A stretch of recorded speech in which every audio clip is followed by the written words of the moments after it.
n'importe lequel des permis, s'il est exploitable, ils vont l'exploiter. S'ils ne l'exploitent pas aujourd'hui, ils l'exploiteront peut-être dans 5 ans, parce qu'à ce moment-là, ça deviendra intéressant. Donc, ce qu'on dit, c'est que dès que les premières personnes viennent, ne serait-ce que pour faire quelques relevés dans votre terrain, en disant mais c'est de l'exploration, puisque c'est bien la différence qu'ils font, et c'est ce qui a été fait à la préfecture devant les élus, et ce que certains élus reprennent, c'est de l'exploration, c'est pas grave, l'exploitation, c'est pas sûr.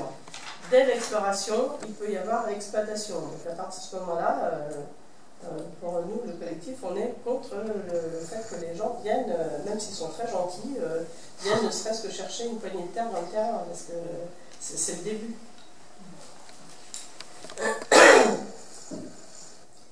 Donc ça c'était...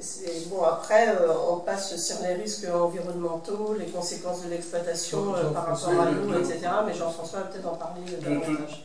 De toute façon, exploration. On sait très bien qu'il y a une exploitation. L'exploration, elle a déjà été faite par le bureau, donc on sait ce qu'il y a. Donc là, c'est un alibi pour arriver tout de suite à l'exploration, à l'exploitation.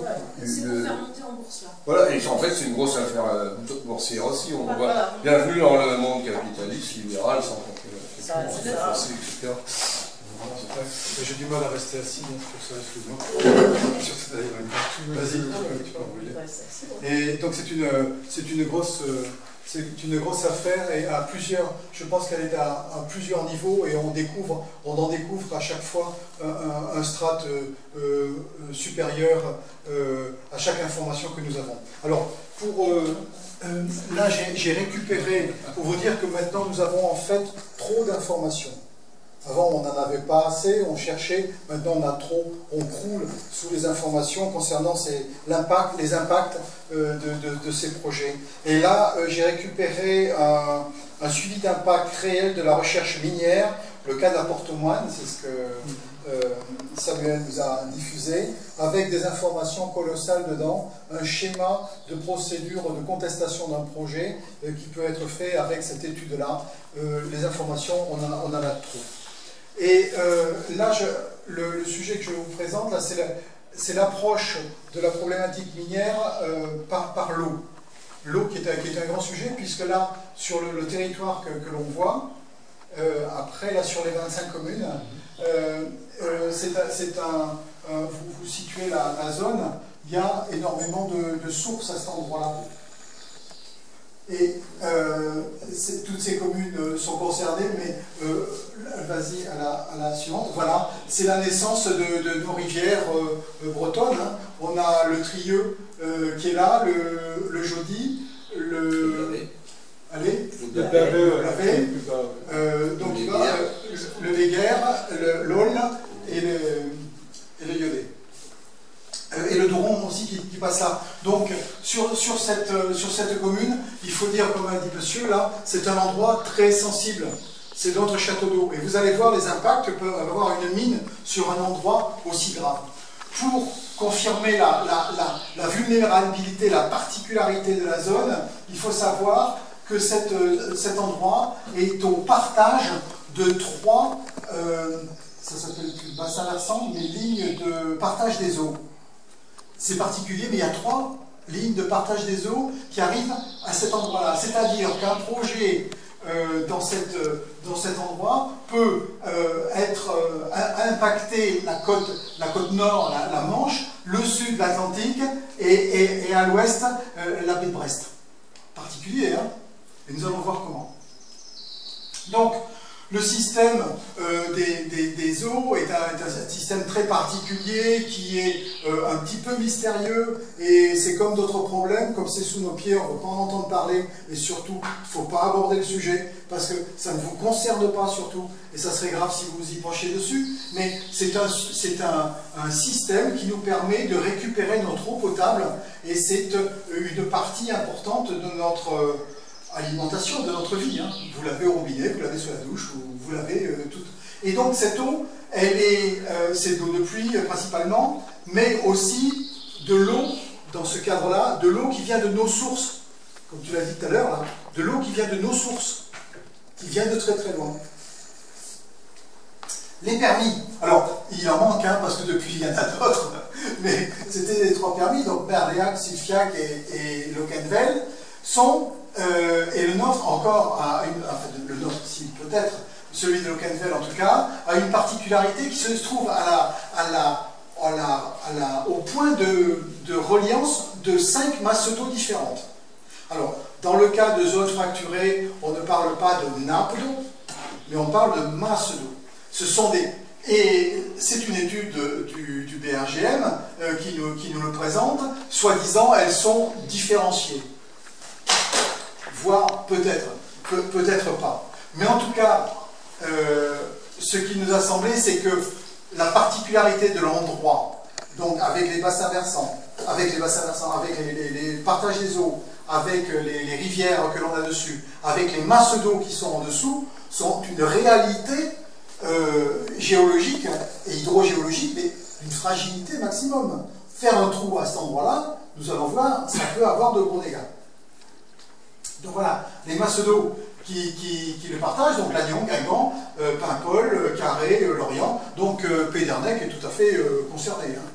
J'en discutais avec Jean-Paul tout à l'heure, il me disait on est solidaire avec les autres communes, pas de problème, on y est, mais j'ai dit mais t'es obligé d'être solidaire. L'eau vient pour tout le monde, elle vient du même endroit, de ces masses d'eau-là. Autre chose, particularité régionale, c'est que nous avons une grande reliance qui est le canal de Nantes à Brest, qui permet à partir de Guerlédan d'alimenter assez rapidement les pollutions pourraient aller jusqu'à Nantes. Alors je ne connais pas la déclivité à cet endroit-là, mais on peut s'imaginer que ça va très facilement jusqu'à Redon. Donc, les pollutions du Trilieu, du Blavet peuvent aller jusqu'à Redon. Autre particularité de la région, vous allez voir ça ce sont les masses de matière radioactive en rouge. Et la particularité du site, si tu la vois, c'est que nous allons percer, enfin ils voudraient percer à un endroit qui est sur des zones uranifères. Alors tout à l'heure quand on disait on va sortir de la Terre, ils ne veulent pas de l'uranium, ils n'en ont rien à faire, c'est possible. Mais quand ils vont le sortir, il va être dehors. Il va être dehors, et c'est là où les problèmes vont commencer. C'est-à-dire qu'on ne va pas pouvoir le remettre dedans. Ça va plus être possible, ça va être dehors. Et on va la voir un peu plus loin, peut-être les phénomènes physiques qui vont faire que cet uranium, même s'ils nous disent on n'en veut pas, ils vont le sortir. Et s'ils le sortent, là, les problèmes vont être de plus en plus graves. Alors, divers organismes travaillent sur l'eau en Bretagne, en grande partie chapeautés par l'Agence de l'eau et l'ADREAL. L'ADREAL, la direction régionale, environnement, et je ne sais plus. Alors, à l'avantage particulier sur cette activité, sur ce contrôle qu'elle pourrait avoir sur les mines, d'être à la fois l'organisme qui favorise l'exploitation minière et l'organisme qui doit contrôler la qualité de l'eau. C'est-à-dire qu'elle est, d'un côté, elle doit favoriser la démarche d'exploitation, et de l'autre côté, elle doit être le gendarme pour faire respecter la réglementation. L'eau de Pédernec est pompée en grande partie sur le Ménébré, mais je ne sais pas si les gens de Pédernec l'ont goûté aussi, autant que moi, mais il y a des fois, elle ne sort pas d'une source, celle-là. Elle sort d'ailleurs. Donc il y a un sort d'où? C'est un mélange des eaux, de stations d'épuration. Parce que l'eau du Ménébré. Ouais. Ouais. Comment ça se fait qu'il y a de l'eau en haut du Ménébré? C'est la même chose qui se passe là. Ouais. C'est la même chose qui se passe là. C'est une bonne question. Oui, mais ça vient de plus haut. Et oui. Donc, ça vient des Alpes. Oui. Oui. Ben ça c'est une bonne chose parce que le monsieur de Varislan, il ne veut pas l'entendre. Voilà. Non, mais moi j'ai rien à foutre avec celui-là. Et donc on cherche des hydrogéologues, le monsieur en fait partie, qui sont capables d'argumenter sur ce sujet. Donc ce que l'on risque de faire, alors on va le voir, mais la fragilité... C'est l'eau de Louargat qui vient du Ménébré, mais pas celle de Pédernec. il me semble. Le Vargat, non, c'est interconnecté. Tout est interconnecté. Dans ma petite commune, Coadou, on avait un forage qui était excellent en qualité d'eau, sauf qu'il ne suffit pas en cubage pour la population. Et du coup, c'est mélangé avec l'eau de Kerofrenou. On se retrouve avec un réseau d'eau un peu partout, où il y a plusieurs eaux qui sont mélangées, de façon à ce que tout le monde en ait. Voilà. Et donc, là, on le voit avec les eaux de Pédernec. La qualité des eaux est rarement formidable, plus de 3-4 jours, quoi. Tout de suite après, elles se dégradent, il y a des croisements d'eau.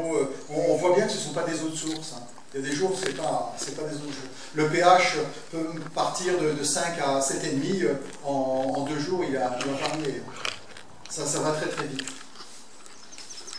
Donc là, les forages, parce que sur Guingamp, on pompe donc, dans des forages, et j'ai pris l'exemple du Trieux, parce que le sage du Trieux est super intéressant, puisqu'il est hyper bien documenté, et il y a énormément de gens qui travaillent dessus. Donc des eaux de forage et des eaux de captage. Petite particularité, savez-vous où Paimpol récupère le tiers de son eau? Paimpol récupère le tiers de son eau sur le Trieux, en aval de l'hôpital de Guingamp. De notre station d'épuration, c'est quand même génial. J'aime bien le dire aux gens de Paimpol, ils rajoutent du désinfectant dans l'eau. Alors, il y a des gens très, très importants et très intelligents qui ont travaillé sur le cas des forages. Mais des forages, non pas de mines, mais des forages domestiques. Hein. Et ce sont des sénateurs. Donc, ils ont travaillé sur les polluants, l'analyse des pluies, le ruissellement des eaux de pluie, les eaux fluviales, enfin plein de choses très, très, très intéressantes. C'est très documenté. Et entre autres sur les forages. Alors je ne sais pas si vous voyez bien, mais ce sont des recommandations émises par les sénateurs pour nous expliquer ce qu'il faut faire dans les forages domestiques. J'entends forage de particulier, hein. Enfin d'une ferme ou autre, mais le forage, le trou pour aller chercher de l'eau. Eh bien, par exemple, il faut éviter que le forage, alors le premier, qu'il puisse y avoir des pollutions entre les différentes nappes de la terre, du sous-sol. Hein, il faut pas faire ça, hein. Ça c'est mal. Il faut éviter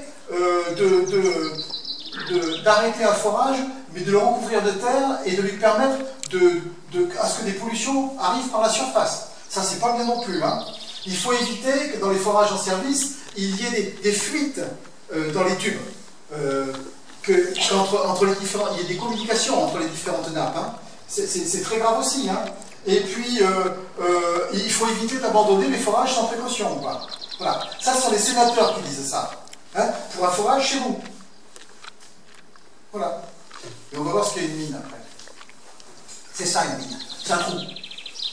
C'est un trou qui va faire comme le forage, qui va faire ce que monsieur disait, qui va collecter toutes les eaux alentour.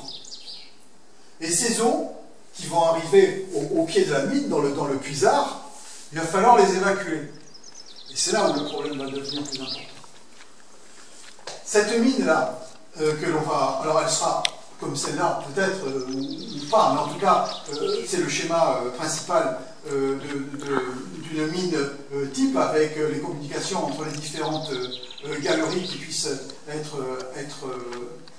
creusées, pour aller attaquer des zones métallifères intéressantes. Cette mine-là va aussi devoir, dans un premier temps, évacuer toute la terre pour faire des trous. Hein. C'est la taupe. Hein. Un gros trou, hein, vous ne la voyez pas, il fait la taupe. Et là, aussi, problème.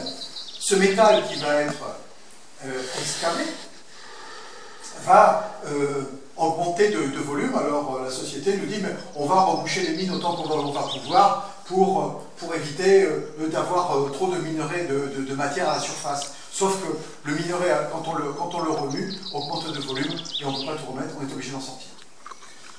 Autre chose, tout à l'heure on parlait de l'uranium, nous avons une particularité ici, c'est que nous avons des sols particulièrement acides et des eaux sources particulièrement acides, qui, elles, vont, j'allais aborder le sujet, diluer les métaux en composant les roches. L'eau a cette particularité-là, c'est d'être capable d'attaquer la roche. Elle met le temps, il faut qu'elle ait une certaine particularité, un pH acide bien sûr, mais elle y arrive. Et cette acidité va dérocher les métaux et les transporter plus loin. Quand la mine va commencer à se remplir d'eau, on va pomper, ce sont les eaux d'exore. Là, ça devient grave. Parce que ces eaux d'exore, elles vont être chargées à la fois d'acidité assez importante, mais de tous les métaux composés dans le sous-sol de cette mine. Alors, ce sont les métaux qu'on a cités tout à l'heure, mais il y en a plein d'autres, on les connaît. On ne connaît pas. Et puis il y a des associations qui peuvent se créer, on ne les connaîtra jamais. Donc, là-dessus, dans cette étude que j'ai récupérée, là, on a une explication très intéressante. On a une explication très intéressante qui nous montre, suivant des principes un petit peu particuliers, que je prendrai le temps de vous expliquer, qui sont des principes de mesure que l'on applique en bioélectronique de Vincent. Je ne sais pas si vous en avez entendu parler, maintenant c'est fait. Que je pourrais vous expliquer, et les actions de l'eau sur la matière, et aussi la logique qu'il y a dans ces différents relevés. En fait, ce sont des relevés du BRGM, hein, sur une mine, la mine de Port-au-Moine. La Porte-au-Moine. La Porte-au-Moine, c'est dans la zone de Mervéac. On voit sur cette étude que les pH importants, en fait, ont une conductivité énorme. C'est-à-dire que l'eau que l'on a récupérée, qui est la plus acide que l'on a récupérée, se charge. L'eau, naturellement, n'est pas aussi chargée que ça, puisqu'on a d'autres relevés avec des conductivités très faibles. Et plus l'eau a été mise en présence avec la mine, puisque ce sont des eaux d'exore, des eaux de pompage de mine, d'épuisement de mine, là, elle se charge. Ce phénomène physique s'appelle la lixivation. Je suis désolé, mais il y a quelques termes comme ça. Et en fait, c'est ni plus ni moins qu'une immense cafetière pour vous préparer le café le matin. Hein. Vous mettez du café au fond, c'est le minerai, de l'eau par-dessus, et à la fin, vous récupérez de la pollution. Donc, nos rivières sont toutes fragilisées, seront fragilisées. On a parlé du pH, je vous ai parlé rapidement, voilà les eaux que l'on peut avoir, sachant que sur cet extrait-là, il y a des eaux d'exore qui sortent à pH 2,15. Bon, oui, c'est BRGM. Hein. Et comment dans la Creuse, puisque vous parliez après, qu'est-ce qu'ils font? Effectivement, ils ne réhabilitent pas le site. Donc il y a déjà eu quand même des mines qui ont été exploitées, notamment on est assez en relation avec des gens de la Creuse pour lesquels il y a une nouvelle demande d'exploration. Alors là, c'est une autre société, c'est pour de l'or. Et comme il y en avait eu une précédente, ils ont déjà l'expérience. Et donc il y a un endroit où il y a déjà eu exploration et exploitation d'or. Donc c'était par Total, où le site est entièrement pollué. Ça me fait penser à ça parce qu'il relève le pH en dehors de la zone, le pH, et il est dans les deux encore actuellement. Et donc comme ils ne savaient pas comment dépolluer, Total a tout bâché, la zone, a recouvert de 10 cm de terre arable, et puis ils mettent les eaux terminées, quoi. Et voilà, leur façon de dépolluer, c'est comme ça. Parce qu'aujourd'hui, il faut savoir que, de toute façon, ils nous disent qu'ils ne savent pas dépolluer. Souvent, c'est des sociétés, ça coûte extrêmement cher de dépolluer. Et donc, ils laissent comme ça. Et dans les prévisions du nouveau code minier, il était indiqué que la dépollution serait à la charge de l'État. soi-disant pour être sûr que ça soit dépollué. Sauf que bon, l'État, on sait quand même qu'il finance. Vu le coût de dépollution. On a des résultats de BRGM, de dépollution de BRGM, donc à près de Carré, oui. De mines de plomb, ça, qui ont été une catastrophe, qui ne sont toujours pas dépolluées et qui sont une énorme source de pollution. Donc les eaux d'exor, je vous en ai parlé, hein, c'est ce qui est pompé de la mine et qui doit être évacué d'une manière ou d'une autre. Et la manière la plus simple dans le cadre du projet de Locquenvel, où il y aura on parle de mines, mais les mines, il faut les penser au pluriel, hein, parce qu'il peut ne pas y en avoir qu'une, hein, parce qu'ici ils vont extraire ceci, là ils vont extraire cela, et ils vont se permettre de faire plusieurs trous. Hein. Et donc on peut... irrémédiablement et pour la nuit des temps, il y aura des eaux d'exor de ces mines. C'est-à-dire que pour l'éternité, les eaux vont ressortir de ces mines, puisque, vous le dites bien, là, les sources maintenant, elles sont en haut des montagnes, dans ces points-là. Donc, elles vont être obligées de ressortir, et elles sortiront, comme je vous l'ai dit tout à l'heure, avec des histoires de pH et de lixivation, qui est le marc de café, le café que l'on fait dans une mine, les eaux d'exor vont être chargées de minéraux très divers, à des acidités pas possibles, et se déverser obligatoirement dans les rivières. Donc là, j'en ai parlé. Voilà des eaux d'exor près de Lannion, une mine d'uranium qui laisse ces traces-là. Donc là, on voit bien que l'eau a été chargée de minerais. C'est un oxyde de fer, très certainement. Celui-ci, il se colore. Il y en a plein d'autres qui ne se colorent pas et qui sont mélangés à la masse. Hein. Mais là, on voit bien la dilution. C'est pas une source normale, ça. Hein. C'est pas la fontaine, ça, hein, que l'on a collecté. Hein. C'est quelque chose qui est différent. C'est un écoulement d'eau. Donc la mine s'est remplie d'eau et elle se déverse là dans le Léguerre. Il y a quelques fontaines qui ont à l'état naturel déjà ce genre de... Très peu. Hein. D'entrée. Il y a quelques-unes, notamment avec du minerai de fer dedans. Et avec, je sais plus, j'avais visité ça, il y a fait le tour des chapelles et des sources avec les gens du coin. Et ça, parce que les druides à l'époque romaine, les cures thermales, c'était les sciences anciennes en médecine, c'était sur l'eau. Donc il y a depuis quelques milliers d'années déjà des sources qui ont un certain nombre de les sources naturelles, un certain nombre de minéraux dedans qui ont permis aux gens de se soigner ou pas. Mais les sources radioactives ont été des lieux, et les mines radioactives ont été des lieux de thérapie à une certaine époque.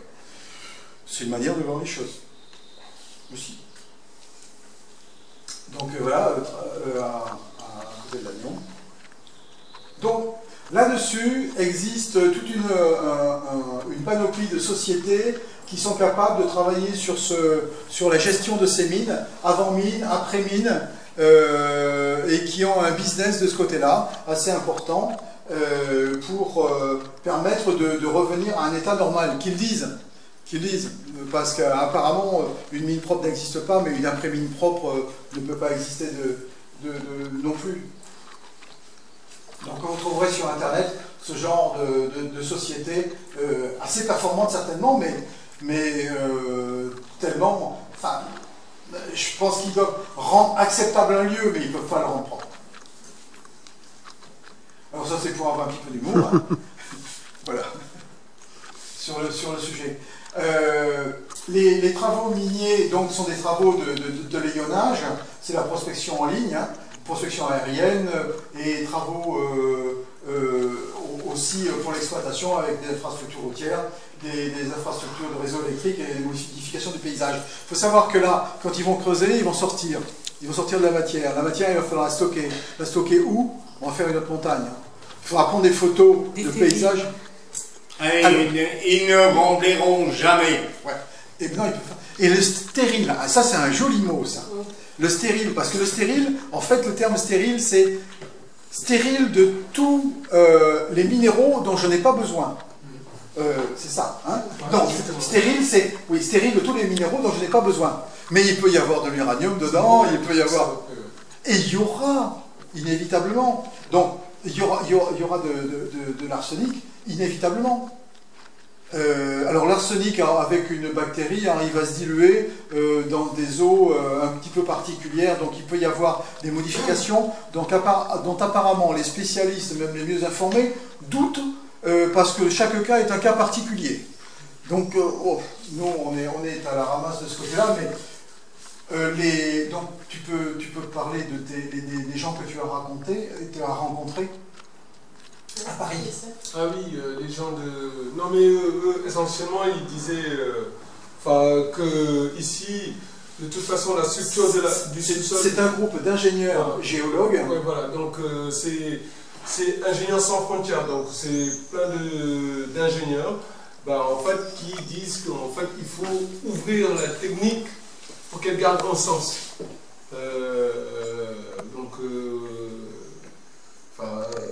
Donc du coup, ils sont extrêmement engagés, ils veulent... leur constat, c'est...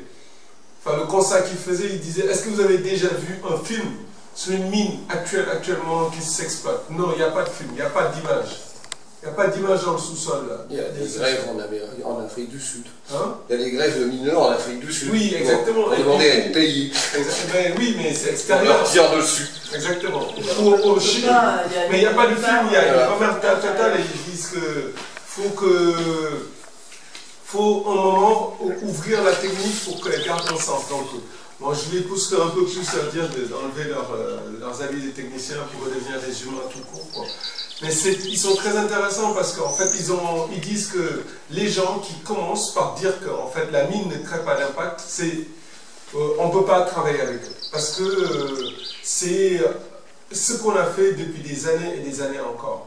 Et c'est ces mêmes compagnies-là qui se restructurent maintenant à ce que j'allais expliquer des juniors, seniors. Variscan est là pour préparer le terrain pour qu'une autre compagnie Value, les mêmes compagnies qui opèrent en Afrique et en Amérique du Sud, viennent opérer ici encore. Donc il y a ce truc-là qui est extrêmement intéressant. Ils expliquaient par rapport à la Bretagne qu'en fait, par rapport à l'arsenic et le radon qui est naturellement dans la roche, alors ils expliquaient que même un forage d'eau peut les libérer. Oui, ce qui est le cas d'ailleurs sur Pélac. Même un forage d'eau peut les libérer. À plus forte raison, voilà. Vétérinaire et qui remarque déjà des gros soucis chez les animaux parce que effectivement les animaux sont alimentés abreuvés avec les eaux de forage et ces eaux de forage contiennent déjà un taux d'arsenic important. Donc du coup, d'où le cas là. Et toute leur technique qu'ils disent, toute la langue qu'ils ont de dire ah non, ça va être des mines souterraines, des mines profondes, mais ils disent que plus c'est profond, plus il va y avoir utilisation de chimiques dedans. Oui, mais, de toute façon, même Variscan, dans leur dossier, ils présentent. Alors c'est ça ce qui est bizarre, c'est qu'ils disent bien que c'est pas eux qui vont l'exploiter, mais quand même ils présentent une forme de mine à venir qui serait exploitée, mais pas par eux. Donc oui. Déjà, je ne sais pas comment ils peuvent dire la mine qui va être exploitée, donc en général ils le font au meilleur coût. Et cette mine-là, ils l'indiquent bien sur leur dossier, c'est une mine qui sera exploitée à base de chimie. Parce que de toute façon, là, ça utilise, quand c'est une mine souterraine, ça utilise beaucoup plus de chimie qu'une mine à rigueur. Alors, dans leur présentation, quand on la reprend, la notice et autres documents quand on les reprend paragraphe par paragraphe, on trouve des incohérences et des aberrations monumentales. Entre autres, il y a celle-ci qui nous est présentée, c'est-à-dire que la mine va être propre, sauf que l'infrastructure qui va permettre d'exploiter le minerai, de le concentrer, ne fait pas partie de ce projet-là. C'est une ICPE, installation classée protection environnement. Donc en fait, ça va être une autre demande. C'est pas la même chose. Ça ne rentre pas dans le même cadre. Mais de la même manière, ils vont utiliser des tonnes d'eau pour nettoyer leurs minerais, ils vont utiliser des tonnes d'eau pour nettoyer leur matériel, et cette eau, ils vont devoir l'évacuer d'une manière ou d'une autre, et de toute manière, elle sera contaminée. Donc on va encore... Suivant ce qu'ils vont chercher, ils sont obligés d'utiliser du mercure, un certain nombre de produits chimiques des acides. pour séparer les... Le mercure, c'est fini. Mais les acides...